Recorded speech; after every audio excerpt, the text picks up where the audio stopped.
দেশবরেণ্য অভিনয়শিল্পী ফরিদা আক্তার ববিতা বর্তমানে কানাডার কিচেনার শহরে অবস্থান করছেন। একমাত্র ছেলে অনেক পড়াশোনা শেষ করে সেখানেই স্থায়ীভাবে বসবাস করছেন। এবছর জন্মদিনে মায়ের জন্য বিশেষ এক পরিকল্পনা করেছিলেন তিনি। জন্মদিনের উপহার হিসেবে অনেক মাকে নিয়ে গিয়েছিলেন নোভা স্কশিয়ার রাজধানী হ্যালিফ্যাক্সে। 5 দিনের এই ভ্রমণ ছিল ববিতার কাছে এক অনন্য অভিজ্ঞতা। আটলান্টিক মহাসাগরের তীরে অবস্থিত হ্যালিফ্যাক্স কানাডার ইতিহাস, সংস্কৃতি ও প্রাকৃতিক সৌন্দর্যের অনন্য সমাহার। শহরটি আকারে ছোট হলেও জীবন্ত, আর এর চারপাশে রয়েছে সমুদ্র, পাহাড় আর সবুজে ঘেরা অসংখ্য মনোমুগ্ধকর দৃশ্য। ববিতা জানান, তিনি আগে কখনো হ্যালিফ্যাক্সে যাননি, শুধু ছেলের কাছে শুনেছিলেন নানা গল্প। তবে এবার নিজের চোখে দেখে শহরটিকে যেন তার কাছে নতুন এক দুনিয়ার মতো মনে হয়েছে। তিনি বলেন, অনেকের কাছ থেকে হ্যালিফ্যাক্সের অনেক গল্প শুনেছি, কিন্তু সরাসরি সেখানে গিয়ে মনে হলো যেন ইতিহাস, প্রকৃতি আর সমুদ্র মিলে তৈরি হয়েছে এক অপূর্ব ছবি।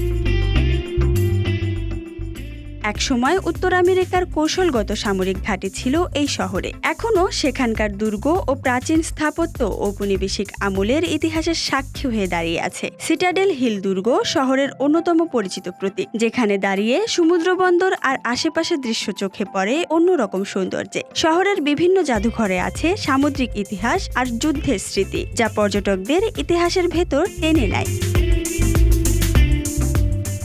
শুধু ইতিহাস নয়, প্রকৃতি ও সমুদ্র হ্যালিফ্যাক্সকে দিয়েছে ভিন্ন আবহ। বন্দরনগরী হওয়ায় সমুদ্রের হাওয়া সর্বদাই খেলে যায় শহরের ভেতরে। হ্যালিফ্যাক্স ওয়াটারফ্রন্ট বোর্ডওয়াককে বলা হয় শহরের প্রাণকেন্দ্র। আটলান্টিকের ধারে তৈরি এই বোর্ডওয়াকে হাঁটতে হাঁটতে চোখে পড়ে রঙিন দোকান, ক্যাফে, সিফুড রেস্তোরাঁ আর নানা ধরনের প্রদর্শনী। জুন থেকে অক্টোবর পর্যন্ত শহরটি থাকে পর্যটকের ভিড়ে মুখর, আমেজ ভরপুর থাকে উৎসবের মতো। ববিতা জানান, তাদের ভ্রমণের সময়ও ছিল পর্যটন মৌসুম। নানান দেশ থেকে আসা মানুষের ভিড়ে হ্যালিফ্যাক্স তখন হয়ে উঠেছিল এক প্রাণবন্ত শহর।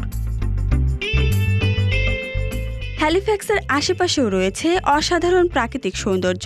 শহর থেকে কিছু দূরে অবস্থিত পেগিজ কোভ কানাডার অন্যতম বিখ্যাত পর্যটন কেন্দ্র। এখানে আছে সাদা লাল রঙের আইকনিক বাতিঘর, যার পাদদেশে আটলান্টিকের ঢেউ আছড়ে পড়ে বিশাল শিলার উপর। সেই দৃশ্য দেখতে হাজারো মানুষ ভিড় করেন এখানে। সমুদ্র তীরবর্তী ছোট ছোট গ্রাম আর শান্ত প্রকৃতিও ভ্রমণ পিপাসুদের মন ছুঁয়ে যায়। ববিতা জানালেন, সমুদ্র আর প্রকৃতির এই মেলবন্ধন তাকে রীতিমতো মুগ্ধ করেছে।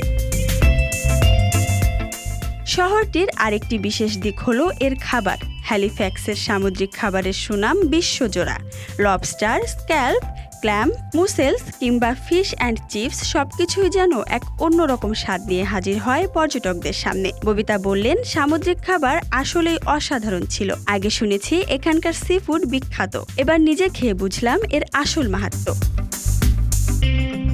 প্রকৃতি, ইতিহাস আর খাবারের পাশাপাশি সংস্কৃতিতেও সমৃদ্ধ হ্যালিফ্যাক্স। সারা বছর জুড়ে এখানে নানা উৎসব অনুষ্ঠিত হয়, যেমন জ্যাজ ফেস্টিভ্যাল, আন্তর্জাতিক চলচ্চিত্র উৎসব, লোকসঙ্গীতের আসর, আর্ট এক্সিবিশন ইত্যাদি। শহরের মানুষ প্রাণবন্ত ও আন্তরিক, এ কারণে পর্যটকেরা সহজেই নিজেদের মিশিয়ে নিতে পারেন স্থানীয় পরিবেশে। 5 দিনের এই ভ্রমণ শেষে কিচেনারে ফিরে এসে ববিতা জানালেন, হ্যালিফ্যাক্স তার কাছে এক অমলিন অভিজ্ঞতা হয়ে থাকবে। জন্মদিনের এই উপহার শুধু একটি ভ্রমণ নয়, বরং মা ছেলের একসঙ্গে কাটানো সময়ের বিশেষ স্মৃতি। তিনি বলেন, সত্যি জায়গাটা আমার ভীষণ ভালো লেগেছে। সুযোগ হলে ভবিষ্যতে আবারও যেতে চাই। নোভা স্কশিয়ার রাজধানী হ্যালিফ্যাক্সে কাটানো এই কয়েকটা দিন ববিতার জীবনের অন্যতম আনন্দঘন মুহূর্ত হয়ে থাকবে, যেখানে ইতিহাস, প্রকৃতি আর সমুদ্র মিলেমিশে তৈরি করেছে এক চিরস্মরণীয় অভিজ্ঞতা। Desk report, Dhaka express.